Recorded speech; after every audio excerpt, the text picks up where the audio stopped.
Obid aka va'dasiga muvofiq g'ira-shirada Abdullani uyg'otdi.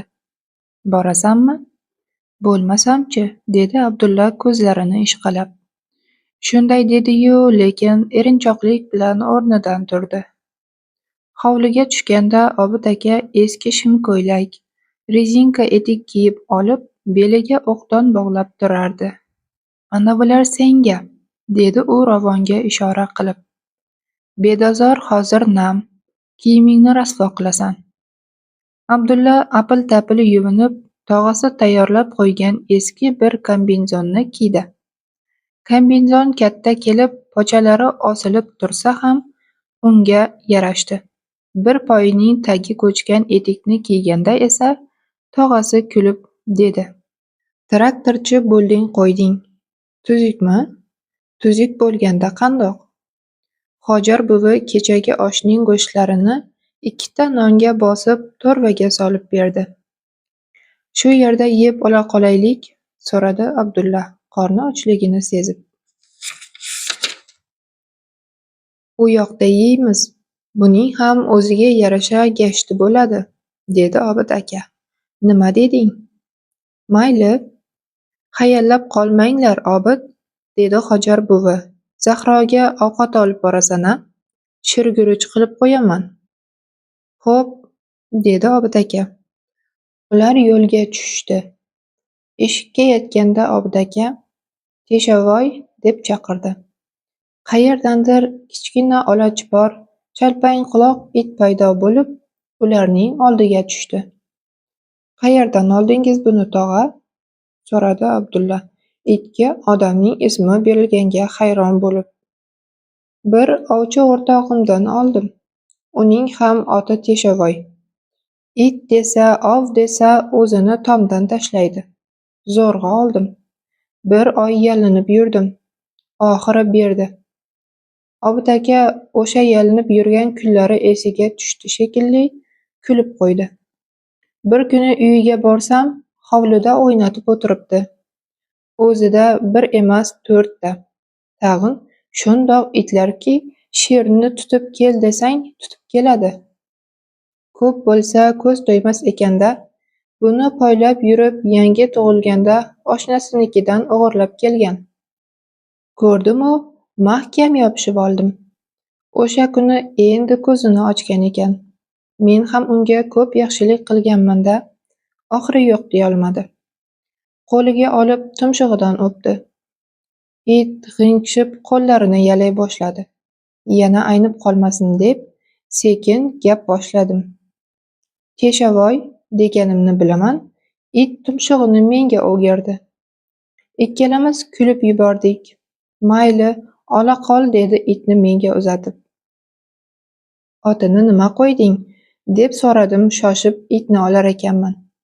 "Hozir o'zing qo'yding-ku, Teshovoy-da", dedi. Shu Teshovoy bo'lib ketdi. It o'zining nomini eshitib to'xtadi-da, buyruq kutgandek Obid akaga ingichka qora tumshug'ini cho'zdi. "Bor, seni chaqirganim yo'q", dedi Obid aka qo'li bilan yo'lga ishora qilib. Teshovoy kichkina oppoq dumini likillatib, oldinga chopib ketdi. "Yaxshi it chiqdi, haroma", dedi Obid aka havas bilan unga qarab. "Hali yana o'zing ko'rasan." Ular Olmazor etagidagi so'qmoq yo'lga burilishganda, quyosh tog' ortidan endigina mo'ralay boshlagan edi. Olma shoxlaridagi sarg'aya boshlagan yaproqlar oltin tangalardek yaraqlardi. Ular 2 kilometrcha yurib, kanal bo'yiga chiqishdi. Shu yerda qishloq tugab, keng ekinzor boshlanardi. Opiklari qizarib, yetilib turgan jo'xorizor, uning orqasi ketgancha paxtazor edi. Obid aka jo'xorizorni aylanib o'tishganda, "Keldik", dedi va miltig'ini yelkasidan oldi. Abdulla oldida bedasi o'rilgan yaxlit maydon yastanib turardi. "Qani, birpas o'tiraylik-chi, hozir boshlanadi", dedi Obid aka sirli ohangda. Ular ariq labiga omonatgina o'tirishdi. Abdulla tog'asi nimani boshlanadi dedi tushunmadi. so'rashga esa uyalib, bedazorga tikildi. Jimjit. Hech qanday qushning ovozi eshitilmasdi. Yengil shabada bedaning chuchmal hidini dimoqqa urib esardi. Ular ancha o'tirishdi. Obid aka oyoqlari orasida tilini osiltirib yotgan Teshovoyning boshini silab, xuddi Abdulladek bedazorga tikilardi. Ammo bedazor hamon tinch. Unda biron jonivor borligidan asar yo'q edi.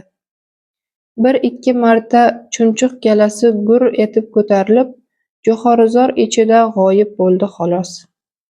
Abdulla zerikdi va tog'asiga o'girilib, hech narsa yo'q-ku, dedi. Tiss, dedi Obid aka, nimagadir quloq solib. Shu to'p qishloq tomondan sigir ma'radi. Keyin qayerdandir yaqin bir joyda nimadir tiq etdi. Yana nimadir taqilladi. Baqama alla narsa bir-ikki marta g'uvak degan tovush chiqardi. Obid aka Abdullani turtib, eshit, dedi. Abdulla shu so'zni eshitishi bilan bir bedananing pildiqlab ketganini payqadi. Ovoz juda baland va tiniq edi. Ko'p o'tmay bedazorning har chekkasida bedanalar sayray boshladi. Abdulla qaysi biriga quloq solishni bilmay qoldi. U yosh boladek sevinib, ariq bo'ylab u yoqdan bu yoqqa yugurar, qayoqda bedana balandroq sayrasa, shu yoqqa o'zini otardi. Boshlaymizmi? So'radi Obid aka. Birpas turing. Abdulla o'lim xavfini sezmay o'z ovozidan zavqlanib sayrayotgan bedanalarga quloq solish bilan band edi. U bu daqiqaning iloji boricha cho'zilishini istardi. Kech bo'lib ketadi. Orqadan odam o'tib qolishi mumkin, dedi Obid aka, lekin joyidan qo'zg'almadi. Bedanalarning xo'ri tinganday bo'ldi. U yer bu yerdagina siyrak eshitilib qolardi. Endi boshlaymiz. Obid aka o'rnidan turdi. It bir sakrab ariq ichidan chiqdi-da, tizzasigacha botib bedazor ichiga sho'ng'idi. 5 metrcha doira chizib aylangach, egasining oldiga kelib tumshug'ini cho'zdi. Ol, dedi Obid aka qo'lini oldinga bigiz qilib. It yugurib ketdi. Obid aka belidagi ancha-muncha elgak osilgan kamarini tuzatar ekan, Abdullani ogohlantirdi. Faqat orqamdan yurasan, yonimga ham, oldimga ham o'tma. Xo'p, dedi Abdulla qo'l bedazorga qadam qo'yib. Ancha otamizmi? Qancha kerak? 5-6 ta otolarsiz? Obid aka kuldi. 5-6 ta otish mumkin. Juda bo'lmasa, u gapni tugatmadi. Paq etgan o'q tovushi eshitildi. Abdulla nima bo'lganini anglab yetguncha Teshovoyning og'zida bir qanotini silkitib turgan bedanani ko'rdi. It qoyil ish qilgandek o'zidan mamnun bo'lib, dumini likillatgancha Obid akaga tikilib turardi. Obkel, dedi Obid aka tizzasiga urib. It yugurib egasining oldiga keldi. Bedana hamon tirik edi. Qanotini silkitib, qon tumshug'i bilan itning yuziga urilardi. Obid aka uni itning og'zidan oldi-da, kamaridagi ilgaklardan biriga bo'ynidan ildi. Osilib qolgan bedana bir-ikki silkinib tinchidi. Semiz ekan, dedi Obid aka miltiqni o'qlar ekan. Bu ham sening omading. Abdulla indamadi. Birinchi marta ovga chiqqani uchunmi, ovning bunday bo'lishini xayoliga keltirmagan, otilgan narsa o'sha zahoti o'lar deb o'ylagan edi. U ko'zini tog'asining belida likillab turgan bedanadan uzolmas. O'q teshib majoq bo'lgan tumshug'i ko'nglini aynitardi. Hozirgina sayrab turuvdi, o'yladi u bir-ikki tupurib. Endi sayramaydi. Endi pati yulinadi. yuvilib tozalanib oshga bosiladi. Kim yer ekan? Men yemayman. Qayoqda qolding? Yurmaysanmi? Qichqirdi Obid aka. Abdulla o'ziga kelib, tog'asining ancha ilgarilab ketganini, uning oldida it dumini cho'zib nimanidir iskab turganini ko'rdi. Ovning zavqi baland kelib, Abdulla hozirgina ezilib xayolidan o'tkazgan gaplarni unutdi-da, itga tikildi. Teshovoy birpas tumshug'ini cho'zib turdi, keyin sakradi. Nimadir uning oldida pir etib ko'tarildi. Shu zahoti o'q uzildi. Qush bir-ikki qanot qoqib yiqildi. It u tushgan joyga qarab yugurdi. "Obkel", dedi Obid aka yana tizzasiga urib. Teshovoy nimanidir tishlab, egasining qarshisiga yugurdi. Bu ham bedana edi. Lekin bunisi o'q tegishi bilan o'lgan, shuning uchunmi yo ikkinchi marta ko'rib ko'nikdimi, Abdulla jirkanmadi. Quyosh toshloq ustida odam bo'yi ko'tarilib, cho'g'dek qizg'ich nurlarini socha boshladi. Kimningdir qichqirgani, keyin motor gurillagani eshitildi. Oddiy, har damgidek mehnat va zavq bilan to'la yangi kun o'z hayotini boshladi. Allaqayerda qo'shiq yangray boshladi. Radiodanmi, yo qishloqning o'zidanmi, Abdulla ajrata olmadi. Qo'shiq bedanalarning sayrashiga qo'shilib, g'alati, shu paytgacha u eshitmagan, go'zal ohang kasb etdi. Ovni unutib, u shu atrofini to'ldirib turgan ohanglarga zavq bilan quloq sola boshladi. Ko'p o'tmay qo'shiq tindi, ammo bedazor esa hamon qandaydir sirli, ammo sho'x, o'ynoqi ohanglar bilan to'la edi. Yana o'q uzildi. Abdulla cho'chib ketdi. "Sanayapsanmi? Nechta bo'ldi?" qichqirdi Obid aka. Abdulla uning yoniga keldi. Obid aka Teshovoyning og'zidan yangi o'ljani olar ekan, jiyaniga g'urur bilan qarab qo'ydi. "5-6ta devdingmi boya?" "Ha", dedi Abdulla ilgaklaridagi bir tekisda osilib turgan bedanalarga tikilib. "Lekin ko'p o'tganga o'xshaysiz." "Ma, sana."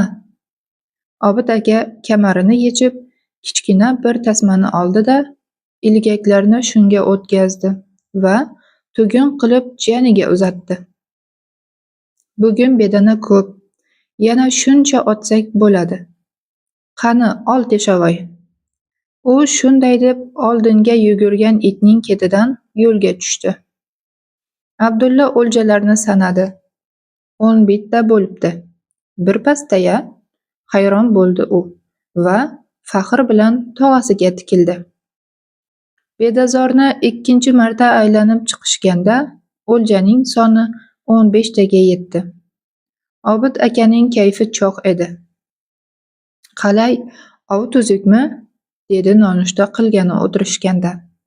"Zo'r", jilmaydi Abdulla. "Aslida ishimni tashlab ovchilikka o'tib qo'ya qolsam ham bo'lar ekan. Hali ham traktor haydaysizmi? Sal balandroqdan kel. Hamma traktorchilarning boshlig'iman hozir." "O'sibsiz-da", dedi Abdulla ishtaha bilan go'sht yer ekan. "O'sganda qandoq? 10 yilda brigadir bo'ldim. Yana 20 yildan keyin rais bo'lsam ajab emas." Ikkovi kulishdi. "Ishim yaxshi", dedi Obid aka birozdan so'ng Teshovoyga suyak tashlar ekan. Jiddiy ohangda, "Jamoada 30 ta traktor bor. Qishin-yozin tinmaydi. Topish ham shunga qarab. Yaqinda mashina olaman. Kelinoying tug'sa, bola o'lmasa, mashinada butun respublikani aylanib chiqaman deb niyat qilib qo'ygan edim. Bir yog'i Arslonbob, bir yog'i Chimyon. Niyatimizga yetadiganga o'xshaymiz. Ishim yaxshi-yu, o'qimadim-da jiyan." Obid aka xo'rsinib qo'ydi. "Urushdan qaytib kelganimda o'qimoqchi edim, lekin bu fikrdan qaytdim. Qimmatchilik, jamoa xarob, Qishloqda deyarli erkak qolmabdi. O'shanda rahmatli Mannob ota rais edi. Sen uni ko'rganmiding? Abdulla yo'q deya boshini qimirlatdi. Ajoyib odam edi. Yoshligida otdan yiqilib oyog'i singan va umrbod cho'loq bo'lib qolgan. Shu ham qo'ymadi. O'qish qochib ketmaydi, o'qirsan ham, olim ham bo'larsan. Lekin uka, qishloqqa qara. Bitta ham butun uy yo'q. Jamoa bundan beshbattar. Dehqon odam buni tushunadi. Qol uka, dedi. Qoldim. Keyin ishga berilib ketib, o'qish xayolimdan ko'tarildi. Endi kech. Endi o'qib qayoqqa borardim? Sen nima qilmoqchisan? Ishlaysanmi, o'qiysanmi? O'qiyman, dedi Abdulla negadir uyalib. Toshduning xizmatiga kirmoqchiman. Durust, dedi Obid aka. Matematikani yaxshi ko'rasanmi? Ha, dedi Abdulla. Durust, o'qi jiyan, o'qi. Oyingning sendan umidi katta. Bor ishongani sen. Dadang mana yotib qoldi. Hozir qalay, durustmi? Tuzukday. Ish qilib tuzalib ketsin. Yomon kasalga chalinib qoldi. Nima edi nomi? Gipertoniya. Ha, gipertoniya, qaytardi Obid aka. Oti qursin. Uzoq yili kelganda ancha yaxshi edi. Bir hafta turdi chamamda o'shanda. Ha, u bilan ham ovga chiqqan edik. Hu, anavi yoqqa. Obid aka paxtazorning etak tomoniga ishora qildi. Dadang, Teshovoy mergan, men. Dadang yaxshi otadi. Adashmasam 30-40 ta bedana otuvdik o'shanda. Kechqurun buloq boshiga osh qildik. Yarmini oshga bosdik, yarmini kabob qildik. Ancha tuzuk edi dadang o'shanda. Obid aka o'ylanib qoldi. Keyin cho'ntagidan g'ijimlanib ketgan papiros olib, shoshmasdan tekisladi-da, tutatdi. Dadangni yaxshi ko'raman. U menga juda ko'p yaxshilik qilgan. Uylantirgan, to'yda o'zi bosh bo'lib turgan. Bormaysizmi? So'radi Abdulla. Boraman, kennoying qaytsin, bir 30-40 ta bedana otib olib boraman. Mumkin emas. Mayli, yemasa ham ko'ngli ko'tariladi-da. Qani, turdikmi? Mayli, dedi Abdulla qo'zg'alib. Yana 2 marta aylanib chiqamiz. Shu bilan bo'ldi. Teshovoy, yur. It xuddi shu gapni kutib turgandek bedazorga tashlandi. Endi Abdulla ovga ko'nikkan, hatto unga qiziqib ham qolgandi. U zavq bilan Teshovoyning harakatlarini kuzatar, har o'q otilganda "Urra!" deb qichqirardi. Bedazorning orqasidagi arava yo'lda tarvuz ortilgan avtokochka ko'ringanda Obid aka ovni to'xtatdi. Abdulla qarshilik ko'rsatmadi. Aravadagi yigit Obid akani tanidi shekilli, salom berib, "Qalay, ov tuzukmi?" deb so'radi. Obid akaning o'rniga Abdulla javob berdi. 25 ta otdik, mana. U g'urur bilan qo'lidagi tasmaga tizilgan bedanalarni ko'rsatdi. Aravakash kallasini liqillatib, "Qoyil", deb qo'ydi. Keyin uni chaqirib bitta tarvuz uzatdi. "Aytgandek, Obid aka", qichqirdi yigit. "O'g'il muborak bo'lsin". "Rahmat. Buloq boshida bitta osh qilib berasiz-da endi", devziradan bedana bosib. "Osh sendan aylansin, Homid, qilib beraman". Aravakash yo'lga tushdi. Abdulla tarvuzni ko'tarib tog'asining orqasidan yurdi. Ariq labiga yetishganda, "Cho'lladik-ku, tarvuzni shu yerda yeb qo'ya qolaylik", dedi Obid aka. "Ko'tarib yurasanmi?" Ular eski joyga chordona qurishdi. Obid aka buklama pichog'ini tarvuzning dumiga shunday tekkizishi bilan yorilib ketdi. Qip-qizil, chinni tarvuz buloq suvidek muzdek va shirin edi. Obid aka bitta tilimni itning oldiga qo'ydi. Abdulla itning tarvuz yeyishini shunda ko'rdi. Teshovoy dumini likillatib yer ekan, xuddi odamga o'xshab danagini ajratib tashlardi. Zo'r-ku, dedi Abdulla hayron bo'lib. Nima deyapsan? Uyda biz nima yesak, bu ham shuni yeydi. Obid aka yana nimalarnidir deb itni maqtamoqchi edi. Jo'xorizor etagidan bitta bedananing juda baland sayragan ovozi eshitilib qoldi. Abdulla haligacha bunchalik o'tkir va tiniq ovozni eshitmagan edi. U-ku mayli, Obid aka ham yeb turgan tarvuzi og'zida qolib, quloq sola boshladi. Bedana bir ohangda tak-tarak qilib ozgina dam olar, keyin bir yo'la 8-9 marta taraklardi. Bir necha marta shu qaytarilgach, Obid aka o'rnidan turdi. Qayoqqa? So'radi Abdulla, tog'asining nima qilmoqchi ekanligini sezgan bo'lsa ham. U shu bedananing otilishini istamas edi. Lekin Obid aka unga javob bermadi. Egasining harakatlarini tushungan it Jo'xorizor tomonga yugurib ketdi. Tog'a, shuni otmang, dedi Abdulla uning orqasidan bo'g'ilib. Obid aka eshitmadi. Abdulla ularga birpas qarab turdi-da, keyin o'sha yoqqa yugurdi. Lekin u kech qolgan edi.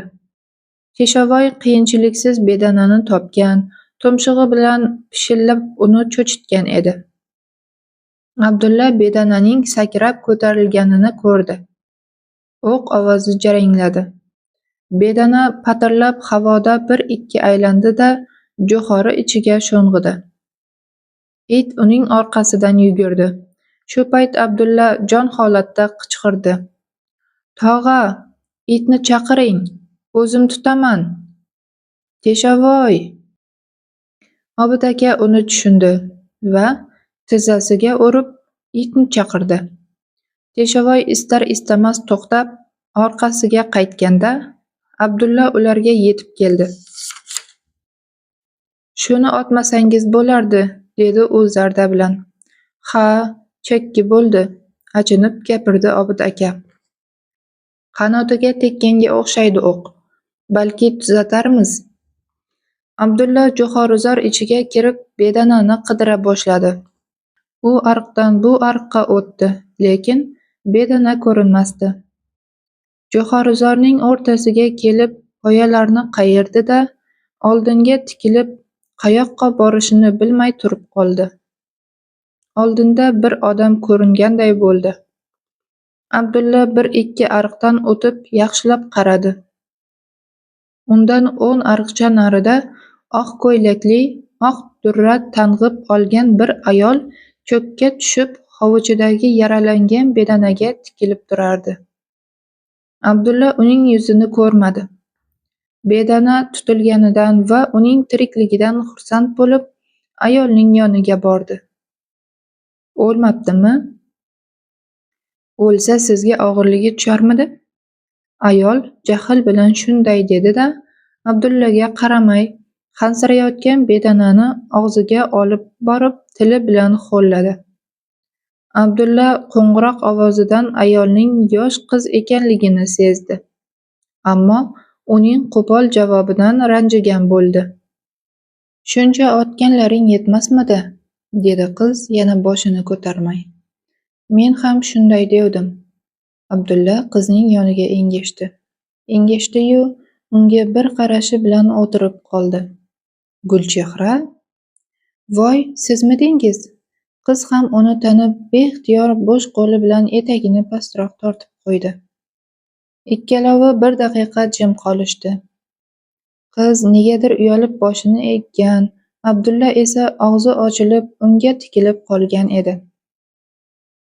Qizning bir-biriga tutash qalin qoshlarigacha tushgan, jo'xori popuklari jamalak bo'lib yopishib qolgan oppoq durrasi, qiyiq ko'zi va kichkina burni ustida osilib turgan bir tutam jingalak sochi bir qanoti singan bedanaga achinganidanmi yo kutilmagan uchrashuvdan uyalganidanmi titrab turgan dumaloq lablari uni lol qilib qo'ygan edi.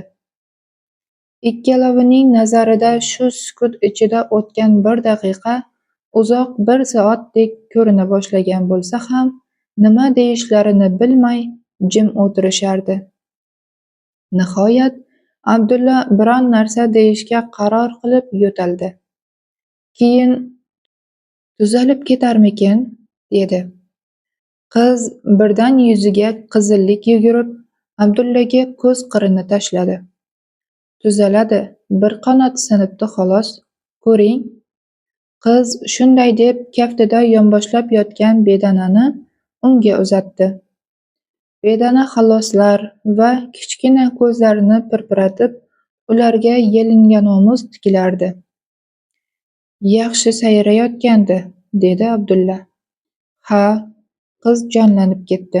Men ham ishimni tashlab quloq solib o'tiruvdim. Yaxshi sayrayotuvdi. Nima qilayotgan edingiz? Jo'xori qayrayotgandim. Qiz yonidagi jo'xori solingan savatni ko'rsatdi. Dadamlarga. Yaxshi ko'rasanmi? Qiz yalinqirab boshini egdi va yana yuziga qizillik yugurdi. Dadamlar yaxshi ko'radilar. Men ham yaxshi ko'raman. Jo'xori kabob shirin bo'ladi. Abdulla, hoy Abdulla, chaqirdi Obid aka kanal tomondan. Abdulla javob bermadi. U jilmayganicha Gulchehraga tikilib yana nima desam ekan deb o'tirar, bu yerdan ketishni istamasdi. Tog'angiz chaqiryaptilar, dedi Gulchehra qo'zg'alib va bedanani uzatdi. Oling. Sizniki bu endi. Nega? Sevingandek bo'lib so'radi qiz. Siz topdingiz, sizniki bu. Bo'lmasa tuzalganida qaytarib beraman. Abdulla kuldi. Ketdikmi? So'radi qiz. Mayli. Abdulla savatni ko'tarib qizning orqasidan yurdi. U nihoyatda shod edi. Jo'xorizordan chiqishganda Obid aka kanal bo'yida miltig'iga yuzini tirab o'tirardi. Ularni ko'rib boshini ko'tardi. Muncha hayallading. Tutish qiyin bo'ldi, dedi Abdulla Gulchehraga ko'z qirini tashlab. Tirikmi ish qilib? Xavotirlanib so'radi Obid aka. Bir qanoti sinibdi, dedi Gulchehra. Tuzatmoqchi, dedi Abdulla unga ishora qilib. Ha, durust. Ular yo'lga tushishdi. Obid aka oldinda, Abdulla va Gulchehra orqada. Anchagina jim borishdi. Qishloqqa yaqinlashganda Gulchehra sirli ohangda dedi. Aytganday, tabriklayman. Nima bilan? Hayron bo'lib so'radi Abdulla. Medal bilan. Abdulla jilmaydi. Rahmat, qayerdan bildingiz? Butun qishloq biladi, dedi qiz ham jilmayib. U juda chiroyli jilmayardi. Abdulla o'zi sezmay beixtiyor unga tikilib qoldi. Men keldim, dedi Gulchehra ko'prikka yetishganda. Abdulla qo'lidagi savatni unga uzatdi. Sizni qachon tabriklayman? Tabriklashingiz mumkin. Men ham bitirdim. Nahotki? Abdulla uyalib ketdi. Kechirasiz, esimdan chiqibdi. Ancha bo'ldi ko'rishmaganimizga. 2 yil, dedi Gulchehra unga g'alati qarab. Unutishingiz tabiiy. Kechirasiz. Hechqisi yo'q. Ertaga ziyofatimiz bor. Keling. Rahmat. Gulchehra ko'prik yonidagi darvoza tomon yo'l oldi. U bir qo'lida ingichka beliga tiralgan savat, bir qo'lida bedana ko'targanicha yengil chuvagini shapillatib ketar ekan, Abdulla uzoq vaqt ketidan qarab qoldi.